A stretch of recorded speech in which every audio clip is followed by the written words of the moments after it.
But this guy, he walks in, he says, I got these POPs to put up. He said, it'll take about an hour and a half. And I said, I don't know why I'm slammed. He said, look, take it.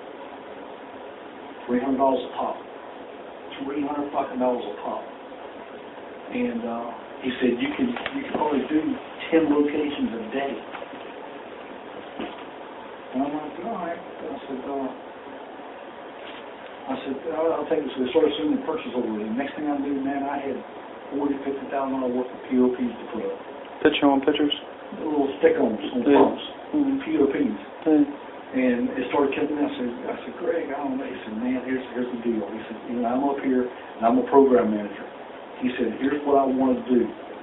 He said, if you will buy me a four-wheeler for my kids for Christmas, he said, you won't even touch the shit. I'll come up here and load this shit up and do 10 sites a day for you. I said, done deal. He said, four-wheeler's already bought. I bought him a fucking trailer and a four-wheeler so he could pull it home. Really? Yeah. So how did y'all get it done? He did it. Oh, really? I never touched it. I made $60,000 off POPs and didn't touch it. All they had to do was they backed up to the lot and they unloaded their shit. Greg would load up every day and go away. And he was already working for Image Point. He was getting paid through his jobs to go to these sites anyway. Man. Dang. So he made out like a bandit. So he gave him a four-wheeler. Man, I bought him a big Bobcat four-wheeler and a trailer. I spent probably $8,000, and I got 60, and I never touched nothing. Man. It was a good turnaround. Yeah. You see, you got to be set up to get that shit. You got to have the look to get that. You know what I'm saying? Yeah. I don't feel like we got to look here, though. Oh yeah, we're getting it. You think so? Yeah, we're gonna get it. We're getting it. But you can't think small potatoes. You can't. No. It's just like getting the stuff from Interstate Signs. We can't tell them when we're going to paint.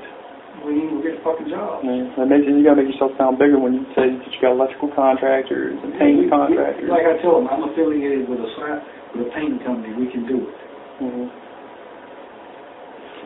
Sounds right. Yeah. They like I can and I can't. They love the I cans. And guess what? One stop shop.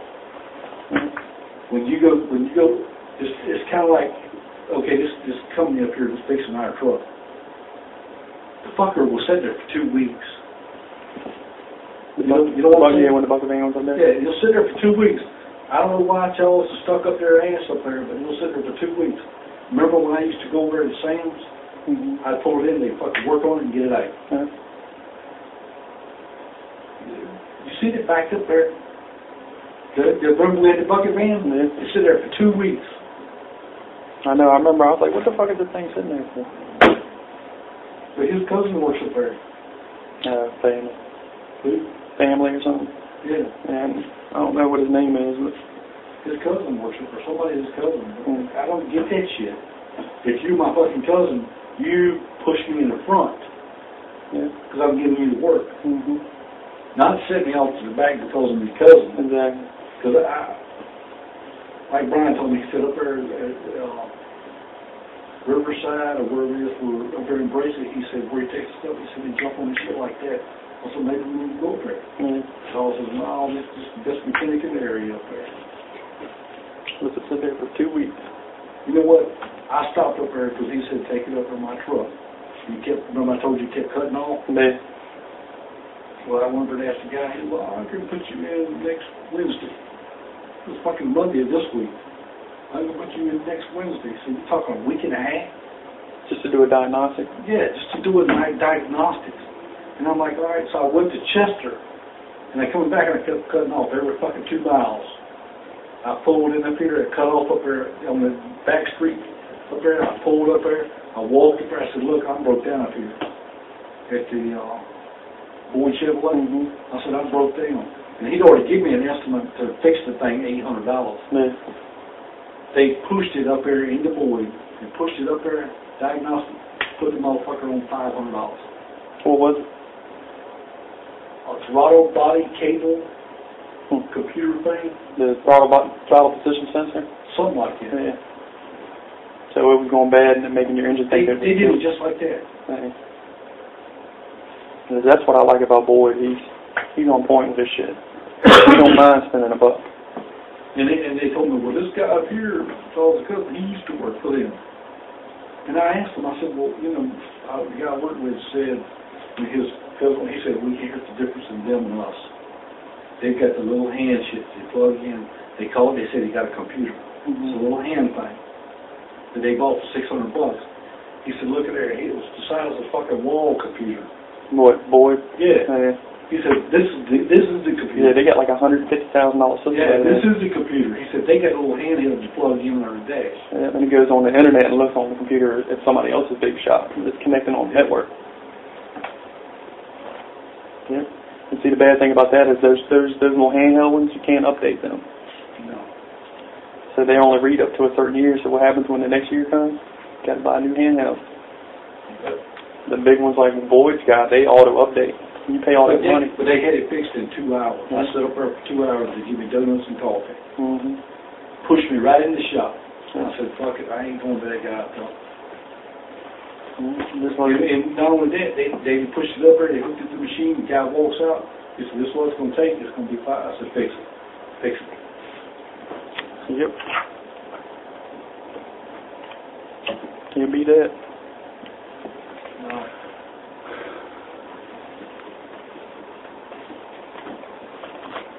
Just like their neon that we still got out here that we ain't attempted to fix yet. Why isn't it? Because my understanding, they forgot about it, so we're not going to worry about it. But it's not how you work. Oh, hell, why? I didn't know nothing about that. The little we're busting our ass over 2 fucking banners? I know. The little hang in the glass, the little neon sign that hangs up that says Heartbeat of Chevrolet. But we're killing ourselves over banners that some of which ain't paid for or it wouldn't pick up. Well, I said, I don't know where's mine's at. Don't get me wrong, I need jobs. Yeah, you need each other. But I don't think he sees he needs me. No, I think he knows. You think he does? He knows. Trust me, he knows. Why is that? Because when me and you were arguing and shit, I said, you get rid of Bill, get rid of me. When we were going knuckle button heads, he says, nope, I can't do that. And I was like, well, all right, when I'm gone. That's when we weren't getting along at all. Yeah, we remember we were fucking arguing, and I was just waiting for you to say something negative so I can jump you, but we worked it out. I can be an asshole sometimes. Well, I can too. I look at things a little different than most people. But that's the way I took it. When Charles called me about it, Corey don't like Dennis to sit on his ass, and why don't we just hire Russell ourselves and do this and do that? You know, well, we hired Corey, we hired Amy. Nobody fucking wants to paint. Nope. And they do a shitty job, and then we spend 2 days up there painting it ourselves, and we spend 2 days to pay somebody back to go back and fix it. Yeah. So where have we made money? I know. See, the thing is, just because you're not a good painter don't mean you can do a shitty job. You got to make it look good. That's why I said that maybe there does need to be an incentive for the work crews, whether it be a free meal at the end of the week, you know, something. We got all this work out here we can't get done. Yeah. So the point was taken very well. I don't want to paint. Yeah. That's why you hired them. Yeah. Well, I understand completely. And when we don't have no painting, we don't have to paint that. Well, shit, if I was you, though, I mean, are you making the work orders for them? The little sheets? Melinda makes it for you? Some work orders? They're, what do you call them thing? Invoices. What you need to do is just freaking add some money onto it. And that'd be your cut, you know? $20 here, $30 there. This is already high as far as I'm concerned. If I'm paying this out, I don't want to really pay that. Yeah.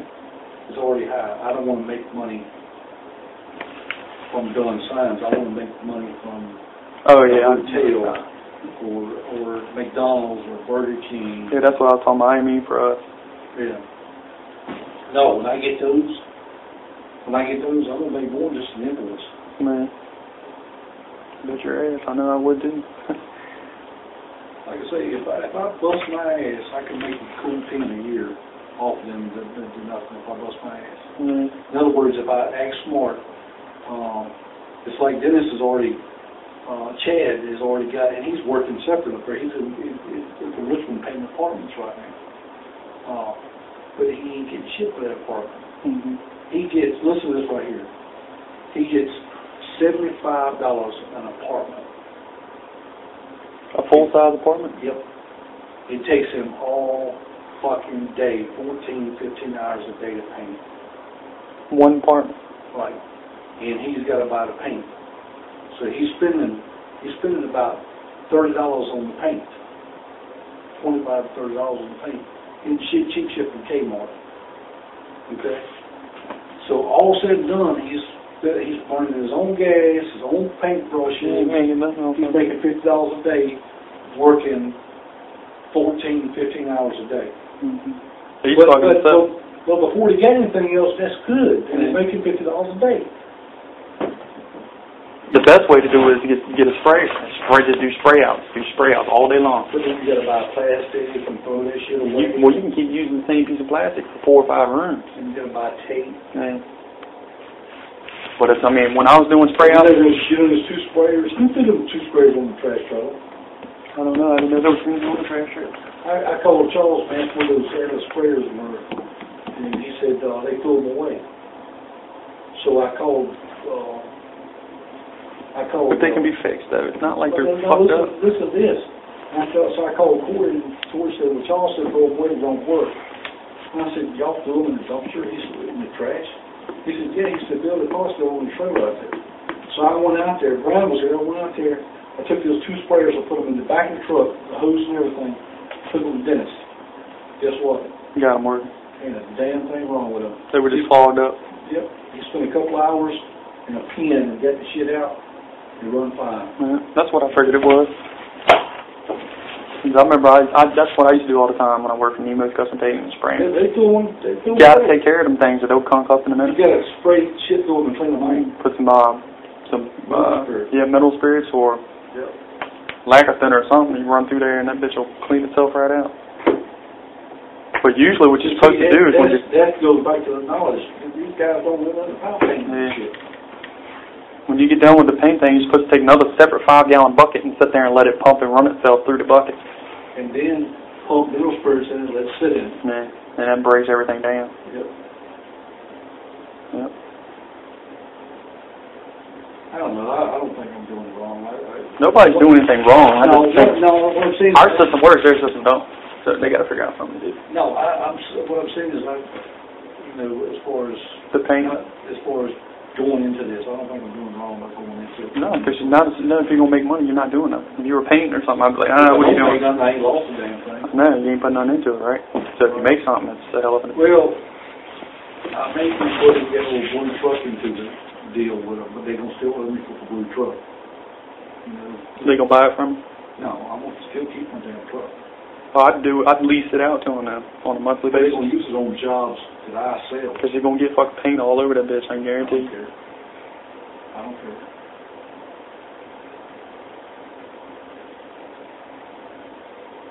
So. If you don't put shit out, David, you never get nothing back. No, you're right. It's like all this equipment I put out here. I keep sitting around and cry about, don't do this, don't touch it, or scratch it. Yeah. You can't do that.